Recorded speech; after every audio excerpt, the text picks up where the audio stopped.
अवतरित होकर भाग्य विधाता भाग्य हमारे जगा रहा।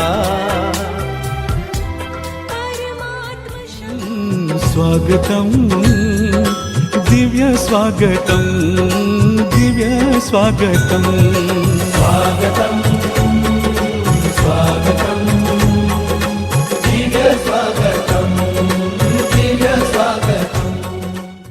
दिव्य नगरी वालों का दिव्य स्वागतम। डॉक्टर साहब देखिए कौन आया है। आज हमारे ईशिता बहन अहमदाबाद से पधारे हैं और अपना विशेष अनुभव सुनाएंगे। शांति। ओम तो शांति। गीत भी हाँ बोली बोली। ओम शांति। दिव्य नगरी के रचयिता को दिव्य गीत के द्वारा स्वागत सुना आपने। तो हमारे बाबा की प्यारे बच्ची साधारण लेकिन बहुत हाई थिंकिंग वाली, सारे विश्व की सेवाधारी और रहम दिल, बच्चों के प्रति प्यार, जिस प्यार से ये नगरी रची, प्यार भी था तो रहम दिल भी थी। तो रहम दिल होने के कारण सबसे जो नीचे स्तर पर है उनको ऊंच से ऊंच ले जाने का श्रेष्ठ संकल्प और नया संकल्प हमारे ब्राह्मण हिस्ट्री में भी एकदम नई बात करने की अच्छा कार्यक्रम और कितनी अच्छी नगरी बसाई, जिसके कारण सारे विश्व में प्रसिद्ध हो गई। तो यूनो में भी जाना हुआ और सेवा की। तो इसीलिए आज हमको ऐसी बाबा की बहुत प्यारी लाडली मीठी बच्ची हम सबों की सेवा में उपस्थित है। तो हम सब हाथ खड़ा करके उनका स्वागत करें। ओम शांति। चंपा बेन भी बोलो। ओम शांति। चंपा बेन। ओम शांति। ओम शांति। पहले आप सुनाओ। ये हमारे मिनेश भाई, उसके दिल में बहुत सी बातें होंगी, वो तो स्पेशल रूप से स्वागत किया भी और करेंगे सबके द्वारा बना दिया। साहब की तो स्वागत में समय पूरा हो जाएगा और लंबा अनुभव है ईशिता बहन के पास, तो मैं चाहूंगा सार रूप में ही स्वागत पूरा करके अब उनका अनुभव सुने। बाकी प्यारे साथियों, हमारी ईशिता बहन अहमदाबाद से है, आप सभी जैसे जानते हैं। और दिव्य नगरी की जो डॉक्टर साहब ने भी बात की, उसका समझो कीर्तिमान स्थापन किया है हमारी ईशिता बहन ने। यूथ विंग से भी आप कनेक्टेड है, तो बहुत सारी सेवाएं आपके द्वारा हुई है। तो सारी डिटेल तो अभी आप सुनाएंगे, तो भले मैं ज्यादा समय नहीं ले रहा हूँ और ईशिता बहन आप शुरू करें, अपना अनुभव शेयर कर दीजिए। आज बहुत खुश हूँ कि डॉक्टर जयंत भाई और चंपा बहन ने याद किया और मिनेश भाई इतना सारा प्रयास कर रहे हैं, जो हम सबका मिलन आज संभव हो रहा है। और हर ब्राह्मण आत्मा का अनुभव इतना विशेष होता है कि सबका अनुभव ही हमें इंस्पायर करता है।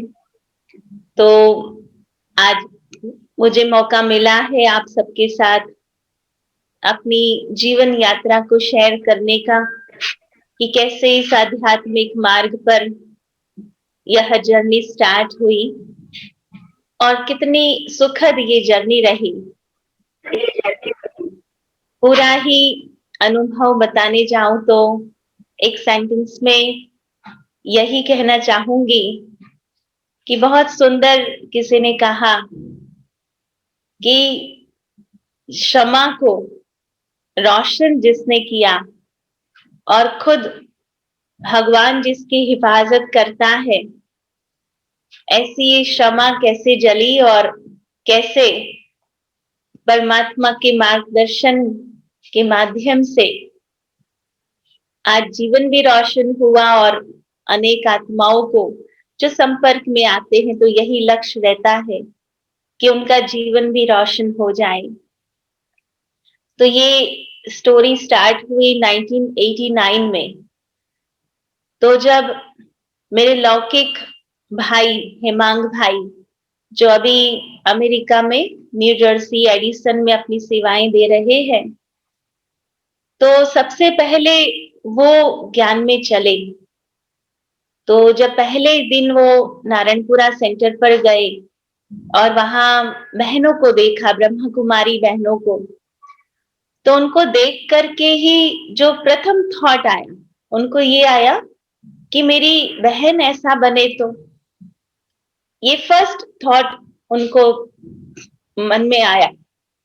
तो फिर उनको पता भी नहीं था कि ये ब्रह्मा कुमारी लाइफ क्या है, ब्रह्मा कुमारी का ज्ञान क्या है। पर वो जो फीलिंग आई बहनों को देखकर, और बहुत प्यार मुझसे रहा है, मेरे से 2 साल बड़े हैं, और पहले से ही इतना केयरिंग नेचर था उनका। तो ये जो उनको थॉट आया, फिर वो तो ज्ञान में चले, तब वो अकेले चलती थी और इतने निश्चय बुद्धि कि जैसे जैसे वो कोर्स चलता गया और जिस दिन जो बात कोर्स में बताई जाती थी, वो बात उसी दिन धारण करना। यहाँ तक कि 8वें दिन पर अपने राजयोगियों के नियम लिए गए, 4 आधार स्तंभ। तो घर पे आकर कहा कि मुझे बताया गया है कि प्याज लहसुन नहीं खाना है। ब्रह्मचर्य व्रत की तो बात नहीं थी, क्योंकि कुमार जीवन था उनका। वो 12th कंप्लीट किया था और मेरा उस समय 10th कंप्लीट हुआ था, 10th 11th कंप्लीट हुआ था। तो उन्होंने घर पे आकर कहा माता जी को कि मेरा भोजन, उसी दिन घर पे आकर कहा कि मेरा भोजन आप आज ना बनाइए। तो माता जी ने उनका अलग से भोजन बनाया। और हम जब शाम को भोजन करते हैं परिवार में, तो सब इकट्ठा करते थे। ये हमारे परिवार का स्नेह रहा। चाहे कोई बाहर गया है, लेट आने वाला है, तो सभी इंतजार करेंगे, लेकिन हम साथ में भोजन करते थे। और परिवार में माता पिता, भाई और मैं, ऐसे हम 4 थे। तो उस दिन शाम को जब हम भोजन पर बैठे तो देखा कि उनकी सब्जी अलग से बनी थी, प्याज लहसुन बिना। तो पिताजी का घर में ऐसा था कि हर एक को जो बना है वही खाने का है ना, सभी को वही खाना। ऐसा नहीं कि चलो करेले की सब्जी बच्चों को नहीं पसंद है तो उनके लिए कुछ और बन जाए, लेकिन पिताजी हमेशा कहते थे कि जो बना है वो ही सबको खाना है। तो इस प्रकार जब भोजन पर बैठे तो पहली बार घर में 2 रसोई थी। तो पिताजी ने ऐसे ही सहज भाव से पूछा कि भाई आज 2 रसोई कैसे बन गई। तो माताजी ने कहा कि ये वहां ब्रह्मा कुमारी में गया था तो वहां बताया है कि प्याज लहसुन नहीं खाना है, तो उसके लिए अलग से बना है। तो पिताजी ने उस समय नेचुरल बोला कि प्याज लहसुन नहीं खाएंगे तो मर नहीं जाएंगे, पर रसोई एक ही बनेगी, आज से घर में कोई नहीं खाएगा। और जबकि वो राइट फ्रॉम बर्थ उन्होंने खाया था, क्योंकि वो सूरत के रहने वाले हैं। बहुत सूरती भोजन तो आप सभी जानते हैं, बहुत टेस्टी बनता है और हर भोजन में प्याज लहसुन तो होता ही है। लेकिन उन्होंने उसी समय बोल दिया था कि हम सभी जिसको खाना है तो ऊपर से खाएगा, पर भोजन एक ही बनेगा।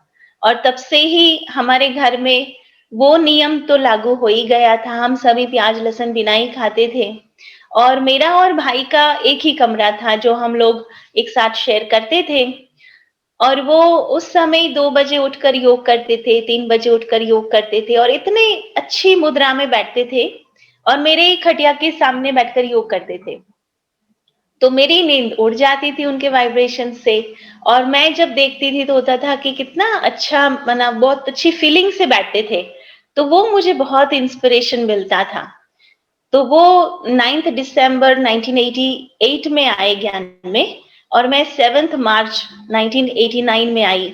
और वो भी इस प्रकार से हुआ कि वैसे तो वो मुझे समझाते थे, पर पहले से ही बचपन से बहुत लॉजिकल रही हूँ। वरना हर बात का मुझे अगर लॉजिकली कोई कन्विंस करे तो मुझे समझ में आता था। तो वो मुझे थोड़ा बहुत ज्ञान समझाने का प्रयास करते थे, पर हालांकि वो भी नए थे ज्ञान में, तो इतना मुझे समझाते नहीं थे, पर मुझे वाइब्रेशंस देते थे।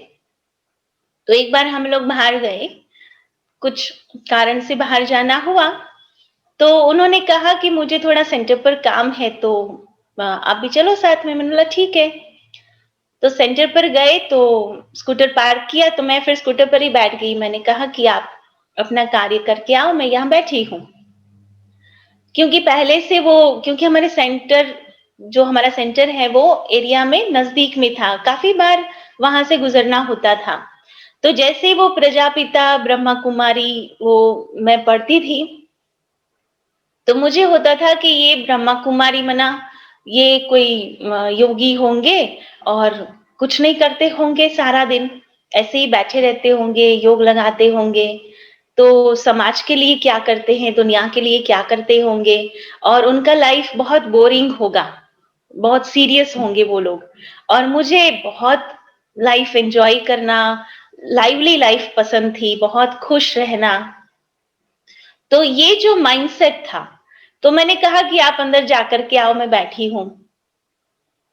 तो भाई ने कहा कि थोड़ा सा ही काम है, आप भी चलो अंदर। और वो शाम का टाइम था, नुमा शाम का योग का समय था। और नारायणपुरा अहमदाबाद में सेंटर है, बहुत पुराना सेंटर, जहाँ आदरणीय चंद्रिका दीदी थे। तो मैं वहां एंटर हुई, और जैसे ही एंटर हुई, इतना सूदिंग एटमॉस्फियर था, इतना शांत था, मुझे बहुत अच्छा लगा। और धूप सली थी लगी हुई, तो खुशबू भी बहुत अच्छी आ रही थी, वातावरण इतना सुंदर था। और जैसे ही मैं अंदर गई, तो बहनें सारी बैठी थी, और आदरणीय दीदी कहाँ जाकर के आए थे, तो अपना अनुभव शेयर कर रहे होंगे। और सभी ब्रह्मा कुमारी बहनें साथ में बैठी थी एक ही रूम में, और सब बहुत हंस रहे थे, वरना कोई हंसने की बात थी, ह्यूमरस कोई बात सुना रही थी, तो सब एकदम खुले दिल से हंस रहे थे। तो बाबा देखो, जो मेरी वो इम्प्रेशन थी ना कि इनका लाइफ बहुत बोरिंग होता है, ये नहीं हंसते हैं, तो पहली बार बाबा ने वही बताया कि ब्रह्मा कुमारी बहनें कितना खुश रहती है, कितना हंसती है, कितना लाइव रहती है। तो मुझे बहुत अच्छा लगा। फिर दीदी ने कहा कि आप कोर्स करेंगी, आप जरूर आना। और पहले से एक जो स्वभाव था, वो था कभी ना नहीं कहना। तो दीदी कह रही थी कि आप कोर्स करेंगी, तो मैंने कहा हाँ दीदी जरूर करूंगी। और उस समय फर्स्ट टाइम भाई ने परिचय दिया दीदी को कि मेरी लौकिक बहन है। तो ये वर्ड मुझे बहुत अलग से लगा, मतलब ये लौकिक बहन क्या होती है, बहन सुना था, लेकिन ये लौकिक बहन क्या होती है। तो फिर दीदी ने समझाया कि कैसे, फिर अलौकिक और लौकिक की बात सुनी। फिर राजयोग कोर्स किया। तो राजयोग कोर्स करते करते मुझे बहुत सारे क्वेश्चंस भक्ति में भी हुआ करते थे। आज आई थिंक मैं बहुत छोटी थी, थर्ड स्टैंडर्ड में होंगी, और दादी के वहां गई थी। तो वो जो कैलेंडर होता है, जो नहीं बीच में वो जैसे डेट चेंज करना होता है, उसके पेजेस होते हैं, तो ऐसा कैलेंडर था। और शंकर जी बैठे थे, और वहां नजदीक में शिवलिंग रखा था। तो मुझे देवी देवताओं को ऑब्जर्व करना बहुत अच्छा लगता था। तो मैं ऑब्जर्व कर रही थी, तो उनकी ऊपर गंगा दिखाते हैं। तो मुझे बहुत क्वेश्चन उठता था कि किसी की जटाओं में मना बालों में एक नारी है, और सामने शिवलिंग है, मना उसकी उसका पता नहीं चलता था कि ये क्यों है। तो मैं दादी को पूछती थी कि दादी ये कौन है, तो कहा कि ये शिव जी है। फिर जो शंकर जी की मुद्रा थी, मैंने उनको भी पूछा कि ये कौन है, तो बोला ये भी शिव जी है। तो मुझे बहुत कंफ्यूजिंग लगा कि एक पत्थर है, एक मनुष्य आकृति है, तो ये दोनों एक कैसे हो सकते हैं। तो मैंने उसी समय दादी को कहा कि दादी दोनों अलग अलग दिखते हैं, ये एक कैसे है। तो कि तुम अभी नहीं समझोगी, ये दोनों एक ही स्वरूप है। तो फिर ठीक है। फिर मैं जब 7th क्लास में आई, तो मैं मुरारी बापू का रामायण सुनने गई थी। तो वहां भी पिताजी, मैं और दादी माँ गए थे। तो उस समय वो श्री राम जब पूजा करते हैं महादेव की, और वो पूरा एपिसोड चल रहा था, वो सुना रहे थे मुरारी बाबू। और शाम को उन्हीं को मिलना हुआ। ऐसे ही लोग दर्शन के लिए जाते थे, तो हम भी गए थे। तो हम गए और ऐसे ही नमस्ते करके मैंने पूछा कि आज आपने जो रामेश्वरम का जो समझा रहे थे, तो वो शिव जी थे या शंकर जी थे? तो वो मेरे सामने देखते गए, फिर उनके बाजू में जो भाई बैठे थे उन्होंने कहा कि पूरा दिन ये रामायण कथा करने के बाद शाम को वो बोलते नहीं हैं। तो फिर ऐसे ही सुना और कोई जवाब नहीं मिला वहां से भी। फिर वापस घर में आ गई। मैं सत्यनारायण की कथा रोज पढ़ती थी, 9th स्टैंडर्ड में जब थी। तो रोज सुबह निर्जला करके वो सत्यनारायण की कथा पढ़ना, थोड़ा सा हलवा बनाना और फिर पानी पीना। तो ये भी नियम था। पर पढ़ते पढ़ते, क्योंकि दिमाग जो लॉजिकल था, तो वो पढ़ते पढ़ते हमेशा होता था कि हमारी कथा में ये लीलावती कलावती की बातें आती है। और जैसे उसमें होता है ना स्टोरी में कि ब्राह्मण वहां से मतलब पसार कर रहे थे, तो वहां सत्यनारायण की कथा चल रही थी। फिर उसका प्रसाद बांटा गया, किसी ने निरादर किया। तो ये सारी बातें मैं पढ़ती थी रोज। और रोज प्रश्न उठता था कि हमारी कथा में इनकी कथा है, तो इनकी कथा में कौन सी कथा होगी? तो वो भी बहुत कंफ्यूजिंग था। तो ऐसे बहुत सारे क्वेश्चंस ऐसे थे जिसका आंसर मुझे नहीं मिलता था। जब मैंने 7 दिन का कोर्स किया, तो सबसे पहले आत्मा, परमात्मा, राजयोग, ये तो सुना। पर वो सारी स्पिरिचुअल बातें थी और जो जिसके लिए कभी मुझे कंफ्यूजन नहीं था। पर जैसे ही त्रिमूर्ति आया और पता चला कि शिव जी और शंकर जी अलग हैं, तब हुआ दिमाग में कि मैं जो सोचती हूँ या मेरा जो लॉजिक था, वो तो राइट है, ये दोनों अलग है। और बहुत कन्विंसिंग लगा। उसी प्रकार विष्णु चतुर्भुज का सुना, तो एक एक बात इतनी स्पष्ट होती गई, इतनी लॉजिकल लगती गई। तो फिर ये तय हो गया था कि यही ज्ञान है। दूसरी एक बात मैं लौकिक काल से बताना चाहती हूँ कि जब से थोड़ी बहुत जैसे समझ डेवलप होती थी, तो तब से एक प्रश्न जैसे मन में घूमता था। और वो ये घूमता था कि भगवान ने हम सबको इस संसार में भेजा है, तो कोई ना कोई पर्पस है, कोई ना कोई उद्देश्य है, तभी तो भेजा है। जैसे घर में माताजी बोले कि आप दुकान से दही लेकर आओ कि किराना लेकर के आओ, तो एक पर्पस है ना कि क्यों भेजा हमको। तो उसी प्रकार होता था कि जब माताजी कभी ये नहीं कहते कि हाँ चलो एक चक्कर लगा कर आ जाओ, लेकिन कोई ना कोई कार्य अर्थ भेजती थी।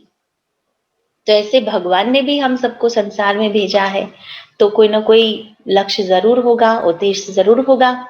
तो मैं वो पर्पस को ढूंढती थी, बैक ऑफ द माइंड वो कंटिन्यूअस चलता था। और मैं जहां भी जाती थी सुनने के लिए, तो मुझे हमेशा होता था कि वो पर्पस मुझे मिल जाए। और जब मैं अपना कोर्स कर रही थी राजयोग का, तब मुझे एक एक बात इतनी क्लियर होती गई और मेरा पर्पस क्लियर हो गया था कि मुझे यही सेवा करनी है। तो मैं माताजी को कई बार सुनाती थी कि मुझे नॉर्मल लाइफ नहीं जीनी है, कि जैसे बस बड़े हुए, शादी हुई, बच्चे हुए और लाइफ पूरी हो गई। पर मुझे कुछ और करना है संसार में। कोई क्लैरिटी नहीं थी कि क्या करना है। और लौकिक में माताजी भी डबल MA LLB थी, LLB का पढ़ रही थी। लास्ट में डिग्री नहीं ली, पर वो जैसे यहाँ नारी संरक्षण गुरु है गांधीनगर में, उसकी वो हेड हुआ करती थी, तो बहुत सोशल सेवा करती थी। तो ये था, तो मैं उनको वो समझाती थी कि मुझे भी ऐसा कोई काम करना है जो मैं लोगों को हेल्प कर सकूं। तो बाबा का ज्ञान मिलने के बाद मुझे बहुत क्लियर हो गया था कि यही लाइफ जीनी चाहिए और यही मेरा फाइनल गोल है। फिर हम लोग 89 में आए थे, तो बच्चों की पार्टी थी। जो अभी बच्चों के जो व्यक्तित्व विकास के शिविर होते थे, तो उस समय पांडव भवन में था। और 89 मई में मेरा वहां जाना हुआ। उस समय यहाँ नारायणपुरा में हॉस्टल भी चलती थी, कन्याओं की, तो उसमें से भी काफी कन्याएं मेरे साथ थी। तो वहां जब हम गए तो दादी जी सबको मिलती थी, बड़ी दादी प्रकाशमणि दादी जी। तो जब हमारा ग्रुप मिला दादी जी को, तो सब पुरानी कन्याएं थी, पुरानी मना जिनके माता पिता बहुत टाइम से ज्ञान में चलते थे। तो जैसे दादी हर एक को कहती थी, अच्छा तुम इसकी कन्या हो, इसकी बेटी हो, ऐसे कह रही थी। और मैं तो भाई और मैं ज्ञान में चले थे, फिर माता जी ज्ञान में चली, फिर पिताजी ज्ञान में चले। तो वो तो गुंजाइश ही नहीं थी कि माता पिता से हमको कोई पहचानेगा। तो शुरुआत में बहुत नशा था। तो मैं मन ही मन बाबा को कहा कि मैं ऐसा कार्य करूंगी जो मुझे देखकर लोग परिचय देंगे मेरे माता पिता का कि अच्छा ये इसके माता पिता है। कि छोटे थे तो वो बहुत जैसे उत्साह था, उमंग था, जोश भी होता है, तो ये था। फिर जब दादी को मिलना मेरा बारी आई, तो नई कन्या दिखाई दी। तो दादी ने पूछा, अच्छा आपका नाम क्या है? तो मैंने कहा इशिता। तो अजीब से नाम, मना प्रोनाउंस नहीं कर पाए दादी। तो दोबारा पूछा, दोबारा मैंने कहा इशिता। तीसरी बार पूछा, फिर दादी रिपीट नहीं कर पाए, दादी ने छोड़ दिया बोलना, बल्कि बहुत अच्छा बहुत अच्छा, फिर टोली दी और बहुत अच्छे से मिले दादी। पर उस समय फर्स्ट टाइम ऐसा हुआ कि मुझे लगा कि मेरा नाम ऐसा कैसे है कि दादी बोल नहीं पा रहे हैं। और मैं तो उसके पहले ही संकल्प किया था कि मेरे नाम से माता पिता को पहचानेंगी दादी। तो अभी तो मेरे ही नाम के मना लाले पड़ रहे, मना वही नहीं याद आ रहा है, तो और तो क्या याद आएगा। तो इस प्रकार से मुझे बहुत बुरा लगा था, बहुत छोटे थे हम। तो बाबा के कमरे में जाकर के मुझे बहुत रोना आया था उस समय कि बाबा मेरा नाम ऐसा कैसे है कि दादी याद नहीं कर पा रहे हैं। तो ऐसे ही मैं जब थोड़ा रो रही थी, तो बाबा के ट्रांसलाइट के सामने देखते देखते तो बहुत अच्छा, जैसे मुझे लगा कि बाबा कुछ कह रहे हैं। तो उसी समय मन में थॉट आया कि मैं तो ईश्वर की सच्ची सीता हूँ। ईशिता नाम है ना, तो ईश्वर की सीता। तो इस प्रकार से एकदम से कनेक्ट हो गया नाम। तो मैं बहुत खुश हो गई। फिर दोबारा जब दादी सौगात के लिए मिली, तो मैं दादी को बताया कि दादी मैं ईश्वर की सीता हूँ, मैं वो त्रेता वाली सीता नहीं जो पूरी लाइफ रोती रही, पर मैं तो भगवान की सीता हूँ। ऐसे बहुत नशा चढ़ गया। और फिर दादी ने भी बहुत अच्छे से वो नाम भी बोला। और इस प्रकार से फिर यही नाम मेरे लिए पुरुषार्थ का हो, मर्यादा का हो, सब कुछ याद दिलाता है। तो बहुत अच्छा पुरुषार्थ इसी से चलता है। तो इस प्रकार से ज्ञान मार्ग में आगे चलना हुआ। फिर फर्स्ट टाइम मुझे बाबा मिलन में 1989 की सीजन थी, और बाबा का अवतरण फर्स्ट टाइम जो मैंने इस जीवन में आने के बाद देखा, तो 4 दिसंबर मुझे याद है वो दिन जब हम बाबा से मिलने गए थे। और सारे रास्ते में, क्योंकि हॉस्टल की कन्याएं भी थी, टीचर्स भी काफी थे जो हॉस्टल से निकले हुए थे, तो सारे रास्ते में लोग वो शेयरिंग करते थे मेरे साथ कि हम बाबा को पहले मिलते थे तो बाबा पर्सनल मिलते थे, वरदान देते थे, टोली देते थे। और जबकि 1989 सीजन ही ऐसा था कि बाबा किसी को स्टेज पर नहीं मिलते थे, क्योंकि दादी गुलजार जी को जो 88 में ऑपरेशन हुआ, उसके बाद 89 में 88 में नहीं आए थे, एक सीजन मिस हुई थी। और 89 में जब मिलना हुआ तो स्टेज पर किसी को नहीं जाना था, क्योंकि दादी को इन्फेक्शन नहीं लग जाए। तो बहुत खुशी से वो लोग सुनाते थे अपना एक्सपीरियंस, और मुझे उस समय बहुत दुख होता था कि कल्प में एक ही बार मिलना भगवान से, और वो भी ऐसे मौके पर कि जब वो मिलने नहीं है, मना मिलना नहीं होना है पर्सनल। तो मुझे बहुत दुख होता था कि मैं 1 साल पहले क्यों नहीं आई कि मैं बाबा को स्टेज पर मिल सकूं। तो ये एक बहुत ही अंदर वो दुख की फीलिंग थी, पर उमंग भी इतना था कि बाबा को मिल रहे हैं। तो उस समय मैंने ये तय कर ही लिया था, जैसे छोटे वो बच्चों की पार्टी में आई थी, तो उसी समय जब बाबा की झोपड़ी में मैं गई थी लास्ट, बस में बैठना ही था, सभी बाबा को मिलने जा रहे थे तो मैं भी गई थी। तो उस समय जैसे ही मैं बाबा के सामने बैठी थी, तो मुझे बाबा से वो शब्द सुनाई दे रहे थे कि मुझे क्या बनना है। तभी मुझे भी नहीं पता था कि ब्रह्मा कुमारी लाइफ क्या है, मधुबन क्या है, पर बहुत अच्छा लगा था। और उसी समय बाबा के सामने मैंने संकल्प किया था कि मैं आदर्श ब्रह्मा कुमारी बनूंगी। अभी पता भी नहीं था, वापिस आए तो सब एक्सपीरियंस पूछते हैं। कोई भी पहले मधुबन जाता था तो हर एक से अनुभव शेयर होता था। तो मैं हमेशा सबको कहती थी कि मैं आदर्श ब्रह्मा कुमारी बनूंगी, और पता भी नहीं था कि ब्रह्मा कुमारी लाइफ क्या है। और उसी के बाद दिसंबर में तुरंत बाबा मिलन में जाना हुआ, तो मैंने पूरा ब्रह्मा कुमारी ड्रेस सिला दिया था उस समय। और फर्स्ट टाइम जब मैं बाबा को मिली थी, तो ब्रह्मा कुमारी ड्रेस में ही मिली थी। मैंने कभी कुमारी कन्या का ड्रेस नहीं पहना। तो ब्रह्मा कुमारी ड्रेस में जब बाबा के सामने बैठी थी, वो हॉस्टल की कन्याओं के साथ, तो बाबा की बहुत अच्छी मुरली चली थी, सदा प्रसन्न कैसे रहे। और मुरली के पश्चात बाबा अलग-अलग ग्रुप्स को मिलते थे। तो उसमें बाबा ने कुमारी माना बताया गया कि हॉस्टल की कुमारियां बैठी हैं। तो बाबा ने उस समय कहा कि कुमारियों को बाबा अच्छा लगता है, मधुबन अच्छा लगता है, परंतु कुमारियां समर्पण होने में सोचती है।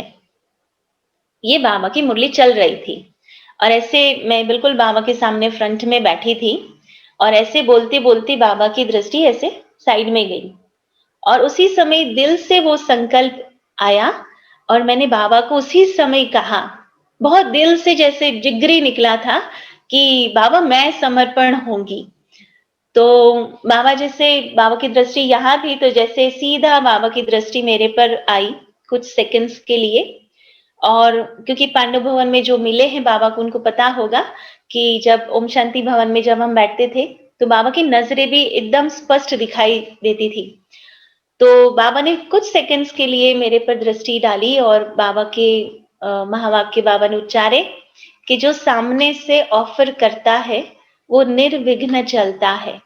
तो ये मेरा पहला वरदान जो बाबा से मैंने प्राप्त किया, क्योंकि वो भले पर्सनल मिलना नहीं हुआ था स्टेज पर ये जैसे मुझे फील हुआ कि बाबा ने मुझे वरदान दिया। और बिल्कुल ऐसा ही पूरा लाइफ चला कि बातें आई गई, लेकिन कभी भी ऐसा विघ्न नहीं लगा। हमेशा विघ्न क्रॉस हो जाने के बाद पता चलता था कि अच्छा ये भी कोई पेपर था। पर इतना अच्छा बाबा ने अपने पलकों में रखा और जैसे फूलों से सजाया, बहुत अच्छा जीवन रहा। तो यही मुझे लगा कि जो मैंने सामने से संकल्प किया था, उसी का फल स्वरूप मेरा जीवन इतना निर्विघ्न रहा। फिर ऐसे करते फिर पढ़ाई तो चल ही रही थी। तो उसकी एक बात सुनाऊँ कि दीदी सिकंदराबाद जाकर के आई थी, चंद्रिका दीदी, और पढ़ाई में बहुत ही तेज थी और बहुत ही लगन वाली थी। तो उसी प्रकार ये आध्यात्मिक पढ़ाई भी ऐसे ही मैं पढ़ रही थी। हमेशा क्लास में फर्स्ट सीट पर ही बैठना, ये मेरा लक्ष्य होता था। तो मैं फर्स्ट ही बैठी थी, और दीदी आकर के अपना सिकंदराबाद का अनुभव सुना रही थी।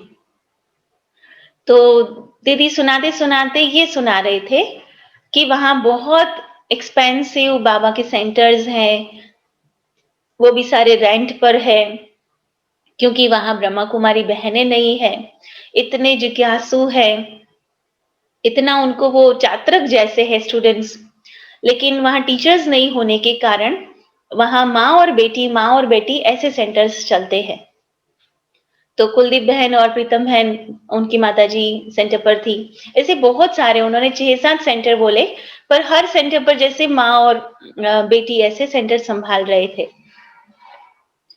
तो फर्स्ट बैठे-बैठे ये सुनते-सुनते मेरी आँखों में अश्रुधार बह रही थी, और मुझे बार-बार यही हो रहा था कि भगवान की सेवा और बहनों के बिना जैसे अधूरी है, हो नहीं पा रही है। तो मुझे अपने जीवन पर बहुत जैसे धिक्कार आ रहा था कि संगम युग में बहन का चोला मिला है और भगवान की सेवा मैं नहीं कर पा रही हूँ। तो क्लास के तुरंत बाद मैं सीधा ही दीदी के कमरे में चली गई, और रोते रोते दीदी को कहने लगी कि मुझे बस ब्रह्मा कुमारी बनना है, मुझे आज ही बना दो, मुझे भगवान की सेवा करनी है। तो दीदी मुझे इतना प्यार करे, आप सभी जानते हैं आदरणीय चंद्रिका दीदी बहुत ही स्नेह की मूरत है, तो इतना प्यार मुझे कर रही थी और मुझे समझा रही थी कि अभी तुम पढ़ाई पूरी कर लो, क्योंकि मैं उस समय इंग्लिश मीडियम में पढ़ती थी और मैं अकेली कन्या थी जो इंग्लिश मीडियम में पढ़ रही थी। तो दीदी मुझे ये समझा रही थी कि देखो अभी हमारी इंस्टीट्यूशन बहुत विशाल स्तर पर उसका विकास हो रहा है। बहुत सारे एजुकेटेड लोग आ रहे हैं बाबा के घर में और ऐसी पढ़ी लिखी कन्याएं हमको चाहिए। तो आप पहले पढ़ाई पूरी कर लो, फिर आप ज़रूर ब्रह्मा कुमारी बनना। तो बाबा के घर में भी ऐसी-ऐसी बहनें चाहिए जो अच्छी पढ़ी लिखी हो। तो उन्होंने कैसे भी करके मेरे को समझा दिया। पर उस दिन से जैसे गाँठ बाँध ली थी कि मुझे तो ब्रह्मा कुमारी बनना ही है। और यूजुअली क्या होता है कि माता-पिता अगर तैयार नहीं भी हो, तो भी सेंटर की इंचार्ज बहन सपोर्ट करती है और वो बहन ब्रह्मा कुमारी बन जाती है। लेकिन यहाँ तो माता-पिता को तो पता ही नहीं था, मैं तो दीदी को डायरेक्ट ही कहने गई थी और दीदी ने ही मना कर दिया था उस समय। तो मैं इतना अंदर से वो हो रहा था कि अभी मेरा कौन सुनेगा, कौन मुझे बनाएगा ब्रह्मा कुमारी। और घर पे जाकर माता-पिता को भी कहा, तो हमारा जो फैमिली है, बहुत ही एजुकेटेड फैमिली, जैसे मैंने पहले भी कहा कि माताजी भी डबल एमए, एलएलबी थी और पिताजी उस समय साइकोलॉजी डिपार्टमेंट में हेड ऑफ द डिपार्टमेंट थे। वो भी साइकोलॉजिस्ट, मैंने पीएचडी, डॉक्टरेट किया हुआ और काफ़ी सारे स्टूडेंट्स उनके गाइडेंस में तैयार हुए, पीएचडी किया। और पिताजी का ये स्वभाव होता था कि जो भी बहन गरीब होती थी, फीस नहीं भर सकती थी, तो पिताजी उनकी फीस दे कर के भी उनको पढ़ाते थे। तो उनको एजुकेशन के लिए बहुत था। तो जैसे मैंने माता-पिता को बात किया तो उन्होंने बस साफ यही कहा कि पहले पढ़ाई, फिर सारे डिसीजंस, अभी कोई डिसीजन नहीं लेना है। तो अभी फिर कोई नहीं बचा था कि कौन मेरे को सपोर्ट करेगा। और भाई और मैं अंदर-अंदर बहुत पुरुषार्थ करते थे, बहुत शेयरिंग करते थे एक-दूसरे के साथ। तो हम दोनों तो तैयार थे, पर हमको करे कौन, क्योंकि हम दोनों बहुत छोटे थे। तो उस समय हम लोग 2-2 बजे उठ कर के योग करते थे और एक ही बात बाबा को कहा करती थी मैं कि बाबा कैसे भी करके मुझे ब्रह्मा कुमारी बनना है। फिर बार-बार जब मैं दीदी को भी ये कहती थी, तो 7th मार्च 1 साल के बाद मेरा अलौकिक जन्म हो रहा था। तो मैंने दीदी को, आप सभी शायद जानते होंगे, आदरणीय चंद्रिका दीदी संदेशी थी। तो मुझे संकल्प आया कि मैं भोग लगाती हूँ बाबा को और बाबा से संदेश लेती हूँ। बाबा जब बोलेंगे ना, तब कोई कुछ नहीं बता सकेगा, है ना? फिर कोई बात अपोज़ नहीं करेगा। तो मैंने भोग लगाया और उसी दिन अमृत वेले से इतना बाबा को कहती थी कि बाबा आप कुछ भी करके बस मुझे परमिशन दिला लो, मुझे ब्रह्मा कुमारी बनना है। तो वो जो संदेश आया, तो वैसे बहुत सुंदर संदेश था, लेकिन दीदी ही संदेश लाई थी और उसमें वो बता रहे थे कि जैसे ही मैं वतन में गई, तो बाबा के पास पहले से ही बच्ची पहुँच गई थी और फिर सारी बातें सुनाई। तो बाबा ने कहा कि ये बच्ची जैसे जैसे कोई माली होता है, तो बहुत सुंदर जो फल होता है, बहुत मीठा फल होता है, उसको माली सदैव संभाल कर रखता है, छिपा कर रखता है। तो उसी प्रकार बाबा भी इस बच्ची को छिपा कर रखता है। और साथ में ये भी कहा कि जैसे संसार में कहा जाता है, जिसकी लौकिक में ज़रूरत होती है, उसको भगवान को भी ज़रूरत होती है। तो बच्ची को कहना कि बाप को इस बच्ची की ज़रूरत है और बच्ची बाप में और परिवार में छिप के रहे। वैसे तो काफ़ी लंबा मैसेज था, पर ये 2 सेंटेंस बाबा ने यूज़ किए थे और एक और बहन का भी एग्ज़ाम्पल वहाँ दिया था। तो ऐसे करके वो पूरा मैसेज आया। फिर तो मेरे पास छुट्टी हो गई थी कि भगवान ने ही बोल दिया कि मुझे ब्रह्मा कुमारी बनना है, परिवार में रहना है और बाबा को भी ज़रूरत है, तो मुझे तो अभी कोई मना नहीं करेगा। तो मैं दीदी को बोला कि दीदी बाबा ने ही बोल दिया अभी, तो मैं ब्रह्मा कुमारी बनूँगी। फिर भी 7 मार्च माना मेरी बोर्ड्स की एग्ज़ाम थी 12th स्टैंडर्ड की। तो फिर कंसंट्रेट किया बोर्ड की एग्जाम पर। फिर वो पूरा हुआ, उसके बाद कन्याओं की भट्ठी थी वेकेशन में। आई थिंक उसी दिन की बात है कि जब मेरी एग्जाम एक और पूरी हुई और दूसरे ही दिन मैं बैक करके कुमारियों की भट्ठी में। तो उस समय भट्ठी बहुत सुंदर से की। फिर मैंने वही रट लगा के रखी कि मुझे तो ब्रह्मा कुमारी बनना है, और मेरे साथ दूसरी भी 2 कन्याएं थी जिनका 12th कंप्लीट होता था। तो दीदी ने उस समय सभी एजुकेशनलिस्ट थे बाबा के बच्चे, वरना कोई प्रोफेसर थे, कोई प्रिंसिपल थे, कोई टीचर थे, जो भी बड़े अनन्य भाई बहने थे वहां नारायणपुरा के, वो सारों की सभा बिठाई और हम 3 कन्याओं को बिठाया गया। और दीदी सबको कहने लगे कि ये तीनों को ब्रह्मा कुमारी बनना है। तो आप सबके विचार क्या है? बहुत पुराने अनुभवी भाई सब थे और सभी एजुकेशन फील्ड में थे। तो सबने यही कहा कि पढ़ाई तो करनी ही है। तो फिर सबके ओपिनियन लेने के बाद मेरे माता-पिता भी उसी में बैठे थे, पर वो तो नए थे ज्ञान में जैसे, तो ऐसे ही शांति से बैठे थे और सबका यही ओपिनियन था। तो पिताजी ने भी यही कहा कि हाँ, एक बार डिग्री तो होनी ही चाहिए और पढ़ाई पूरी करनी चाहिए। फिर उनका जो भी संकल्प हो वो हम पूरा करेंगे। तो फिर दीदी ने कह दिया कि ठीक है, सभी ने कहा है पढ़ाई पूरी करनी है, तो आप तीनों ही पढ़ाई पूरी करेंगे और फिर ब्रह्मा कुमारी बनेंगे। तो मैंने दीदी को कहा कि दीदी हमेशा सुनवाई तो दोनों तरफ से होती है, तो इन सब ने तो सुना दिया, हमारा संकल्प कौन सुनेगा? तो दीदी ने कहा कि अच्छा, तो अच्छा आप सुनाओ, आपको क्या बताना है? तो फिर मैंने कहा दीदी को कि दीदी मुझे ब्रह्मा कुमारी बनना है, तो क्यों ना मैं बाबा का ज्ञान ही पढूं? मैं 3 साल कॉलेज में जाऊं, मुझे कोई हर्जा नहीं है कॉलेज में जाने का, लेकिन अगर कॉलेज में जो भी मैं पढ़ाई करूंगी, वह पढ़ाई मुझे अगर यहाँ आकर के बाबा के घर में अगर उसका उपयोग करना है, उसको सुनानी है, तो मैं आज भी तैयार हूं जाने के लिए कॉलेज में। लेकिन अगर वो ज्ञान मुझे यहाँ सुनाना ही नहीं है, तो मैं क्यों वेस्ट करूं अपने 3 साल? जो जीवन बनाना है उसी में अपने 3 साल लगाऊं। मैं क्यों जाऊं पढ़ाई करने के लिए? तो दीदी को एकदम से बात जच गई और सभी चुप थे उस समय की बात तो राइट है। मैंने बोला आप सभी बोलो कि मुझे वो ज्ञान यहाँ देना है। अगर आप सबकी हाँ है तो मैं आज पढ़ाई करने जाऊंगी। लेकिन अगर वो ज्ञान मुझे यहाँ नहीं देना है, तो मैं क्यों अपना टाइम वेस्ट करूं? तो सभी मौन थे। तो फिर दीदी ने कहा कि अच्छा आपकी बहुत इच्छा है, तो मैं यहाँ टीचर्स ट्रेनिंग कराऊंगी ब्रह्मा कुमारीज का। उस समय यज्ञ में जो अभी 1 मास के लिए शांतिवन में या पांडव भवन में होती थी पहले ट्रेनिंग, तो ऐसा संस्था से कोई ब्रह्मा कुमारीज की ट्रेनिंग नहीं होती थी।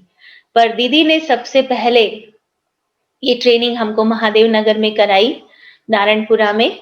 और मेरे साथ फिर दीदी ने अनाउंस किया कि जो भी बहनों को ब्रह्मा कुमारी बनना है, वो इस ट्रेनिंग में ज्वाइन हो जाएं। तो हम 9 कन्याएं थी जिसको 1 साल तक हमको ट्रेनिंग दी गई। तो वो था 27 मार्च 7 जुलाई 1990 का दिन था कि जब हमने हमारा फॉर्म भरा। तो ऐसे 1 साल में जीवन समर्पित किया। और उस समय बहुत मुझे समझाया जाता था कि पढ़ाई कितनी इम्पोर्टेंट है, आप पढ़ने के बाद ब्रह्मा कुमारी जीवन में आओ। तो उस समय 1989 की ही एक व्रता की मुरली चली थी और उसमें बाबा ने बहुत स्पष्ट कहा था कि जो दिल वाले हैं उनका दिमाग समय पर स्वतः ही चलेगा, और जो दिमाग वाले हैं उनका समय पर दिमाग बंद हो जाएगा। तो मुझे तो ये बात जच गई। मैंने कहा कि हमको तो दिल ही तो देना है भगवान को, और टाइम पर वो दिमाग चला लेगा, और क्या चाहिए हमको।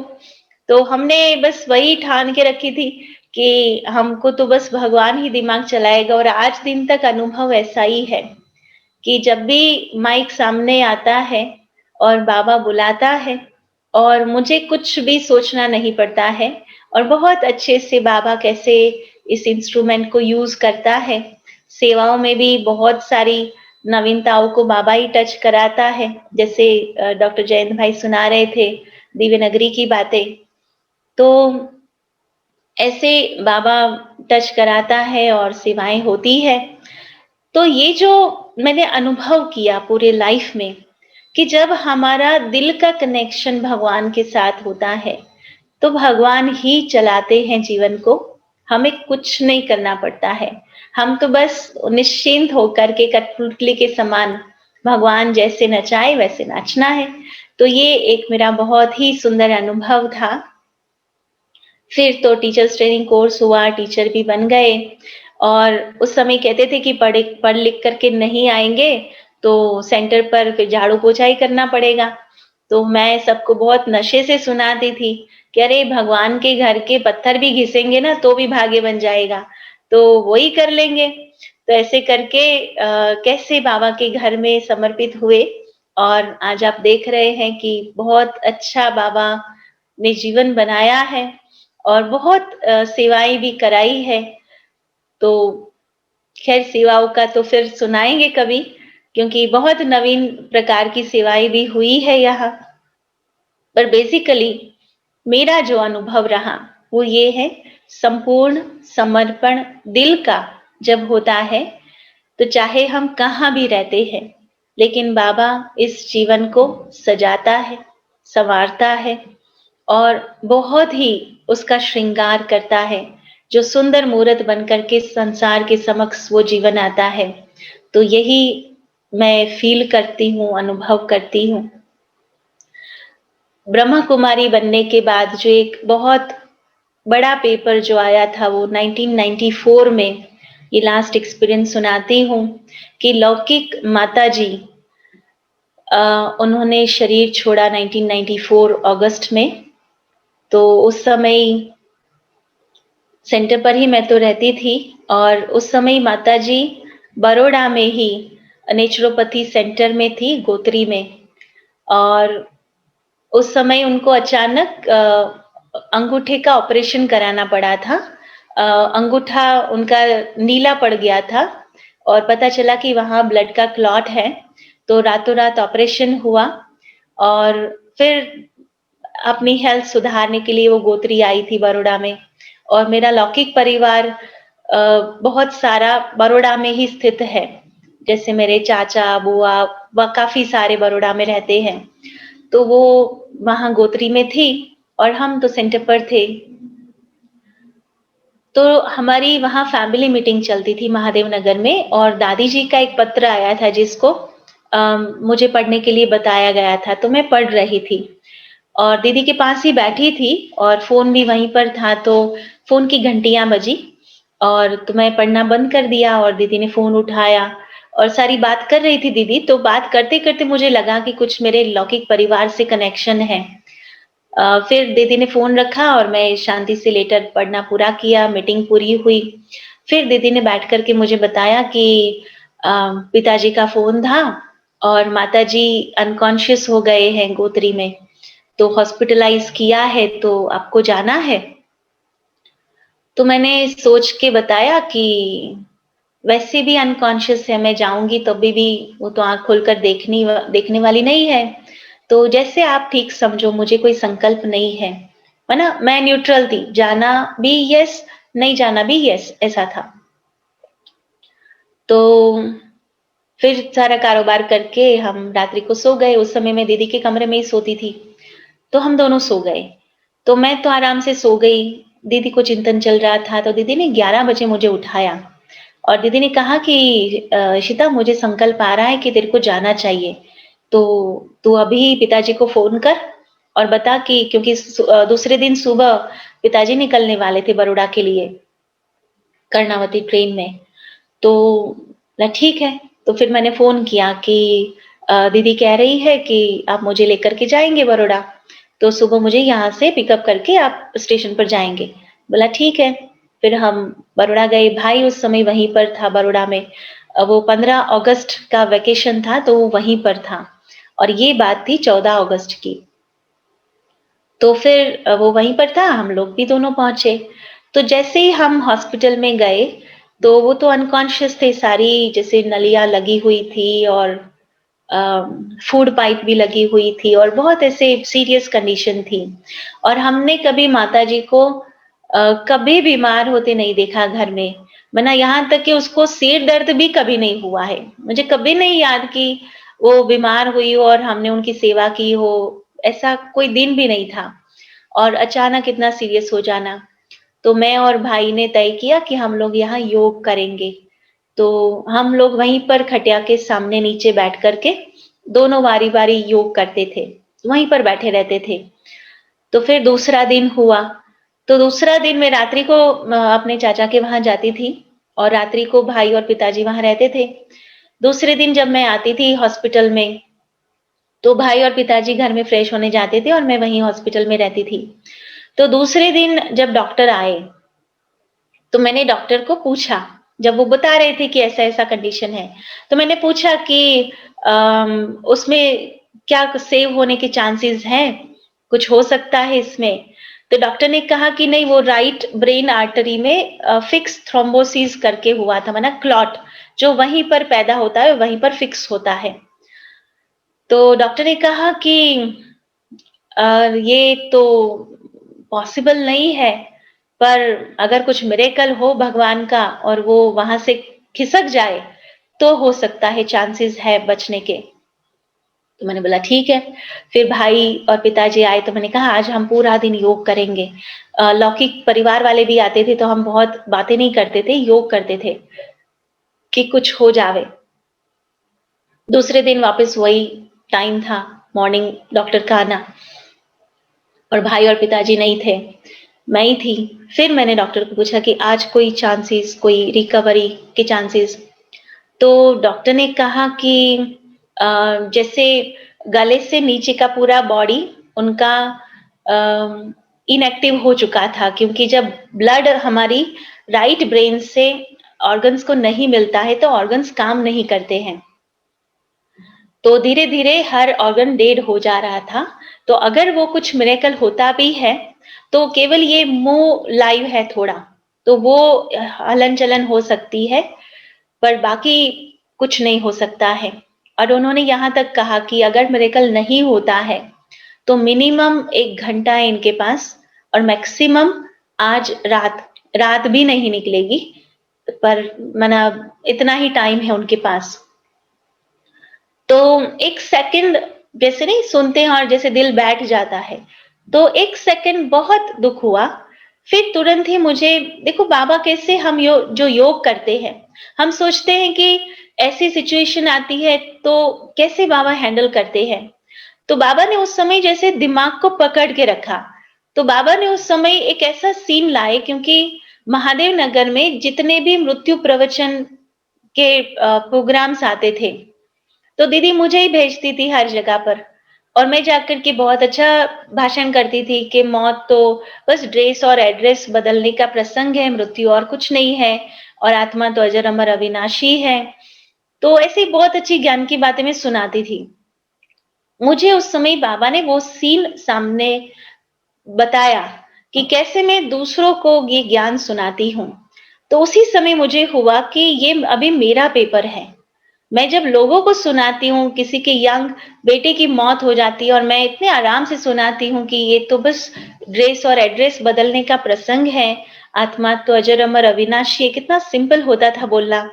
तो मैंने उसी समय तय किया कि ये मेरा एग्जाम पेपर है। अगर इस बार मैं रोएंगी या टूट जाऊंगी, तो आज के बाद कभी भी मृत्यु प्रवचन में नहीं ले पाऊंगी, क्योंकि लोगों को ज्ञान सुनाना बहुत इजी होता है, पर जब हम उस पेपर में फेल होते हैं, तब हम कभी नहीं सुना पाते हैं वो बात। तो मुझे वो बहुत मन में वो हो गया था कि ये एग्जाम पेपर मुझे पास करना है। तो इस बात ने मेरी बुद्धि को पकड़ लिया। दूसरा क्या हुआ था कि जब मैं बड़ौदा आई, जैसे माताजी का ये हुआ, उसके पहले एक डॉक्टर को मैं कोर्स करा रही थी।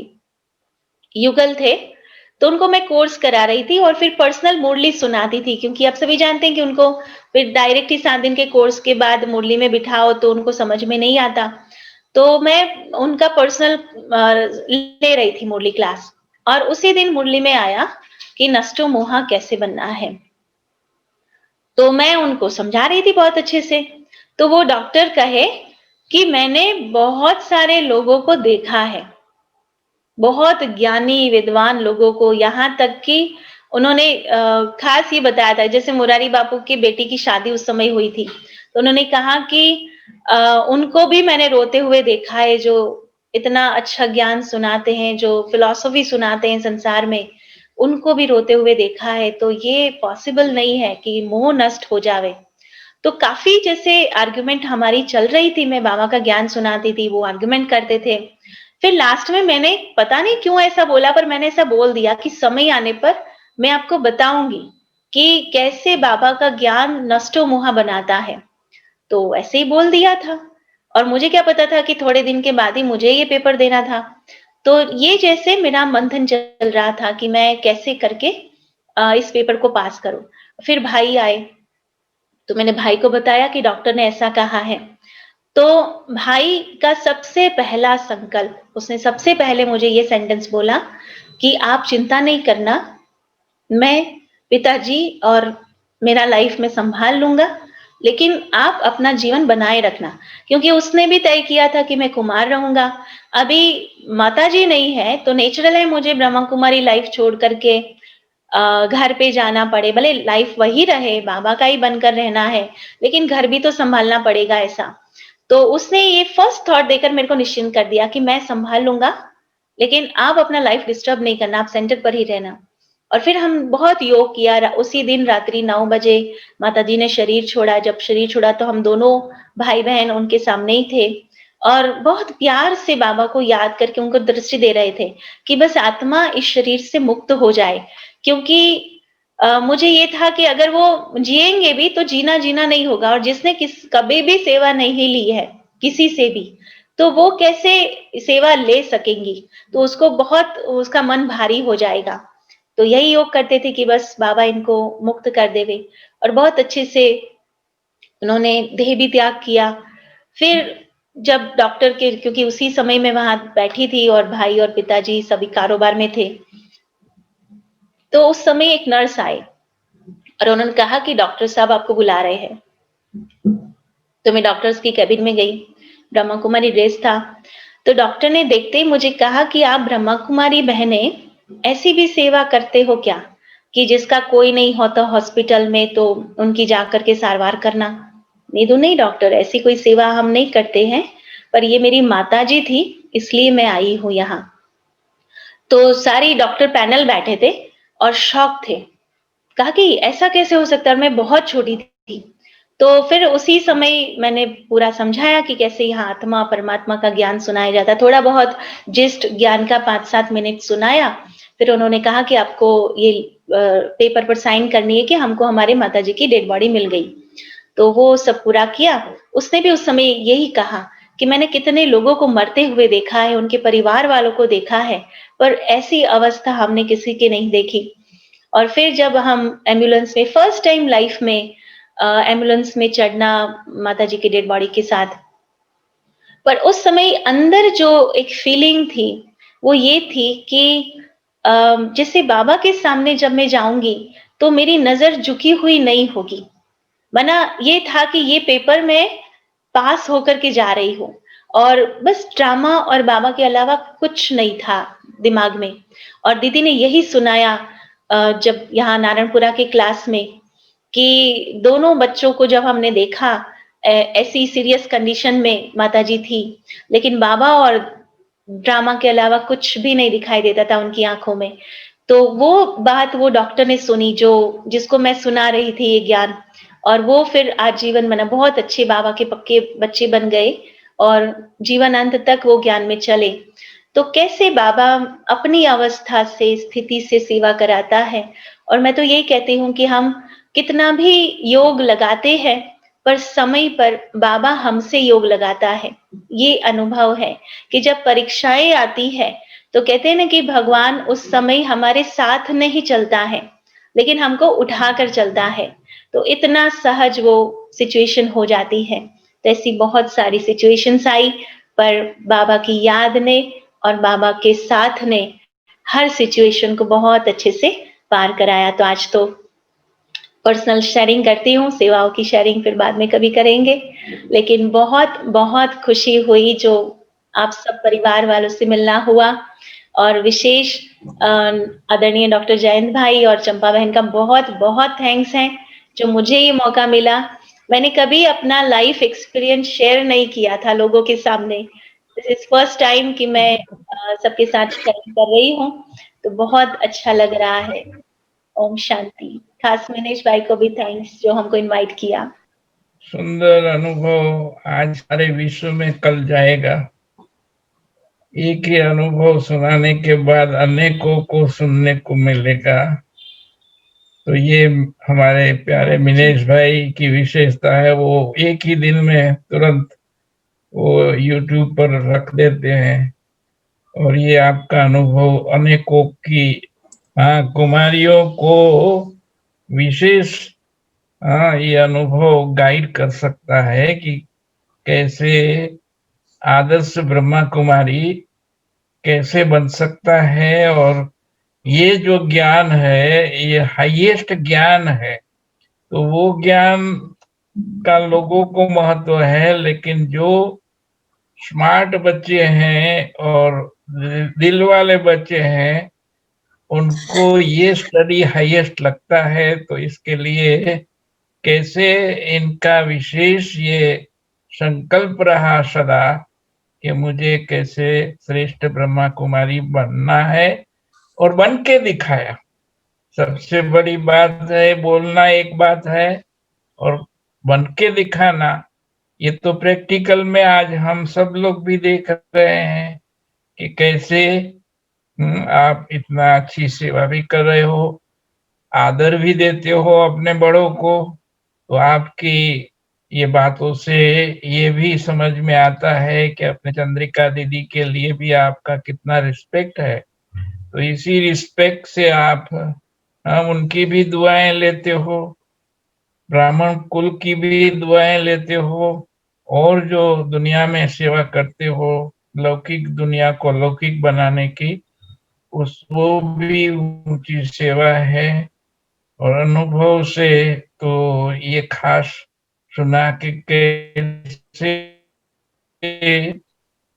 दिल से बाबा अपने कंधे पर बिठाकर कोई विघ्न आने नहीं देता है। उन्होंने बहुत अच्छी बात बताई। विघ्न पूरा होने के बाद मुझे मालूम पड़ता है कि विघ्न आया था, तो ये कितनी बाबा की संभाल करेंगे।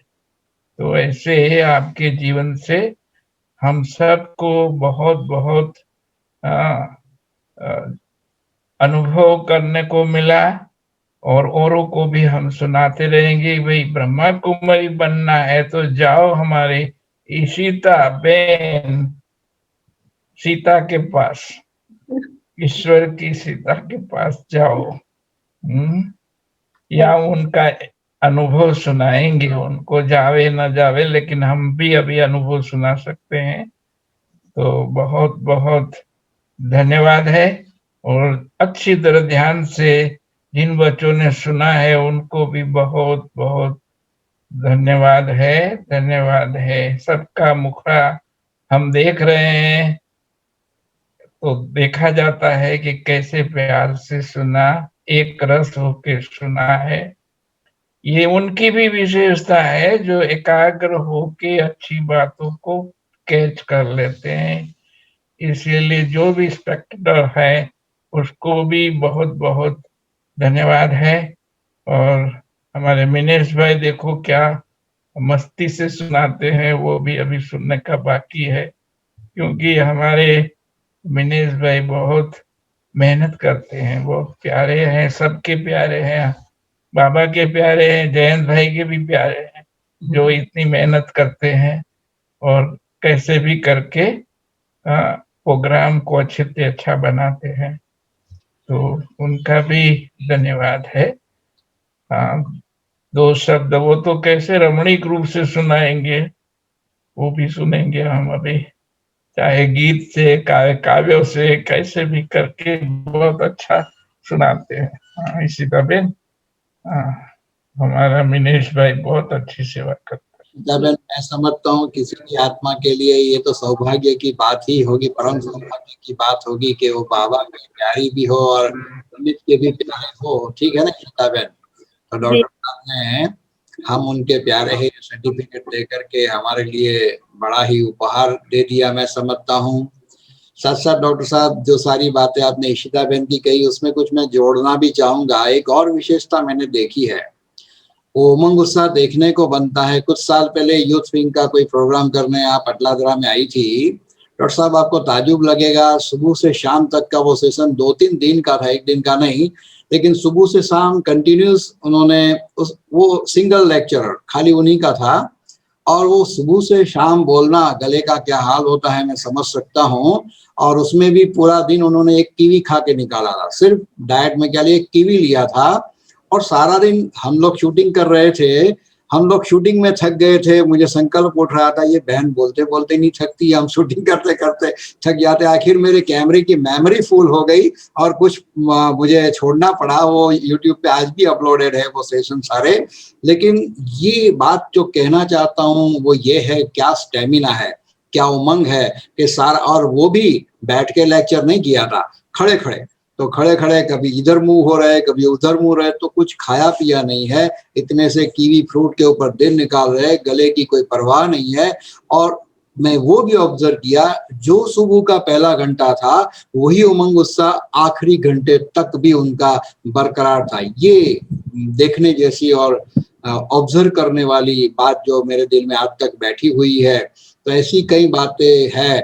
और मैं एक हंसी की बात भी सुनाऊं कि जब ये दिव्य नगरी का प्रोजेक्ट जो है, क्योंकि आज समय की सीमा की वजह से वो अनटच रहा, और मैं जरूर चाहूंगा एक और सेशन हो जिसमें सारी, क्योंकि ये वो बात दुनिया के सामने रखने जैसी है।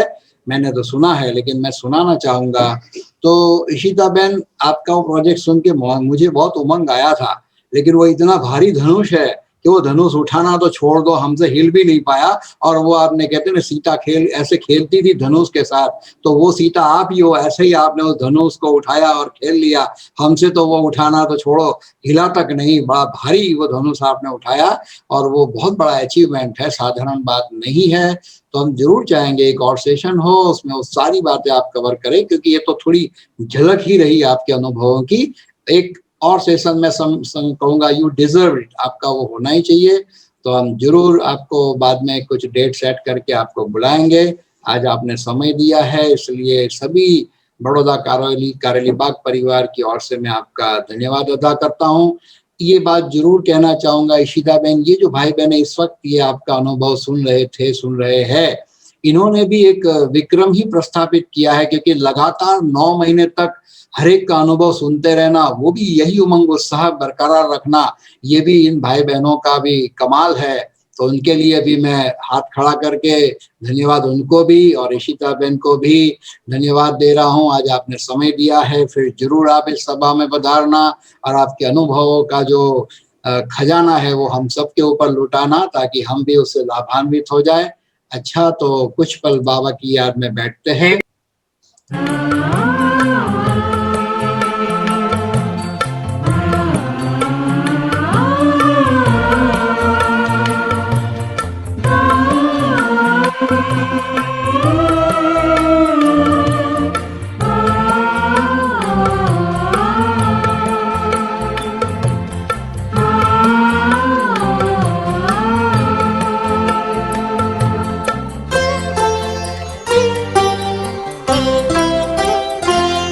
हमको मिली ऐसी खुशी जो कहीं मिलती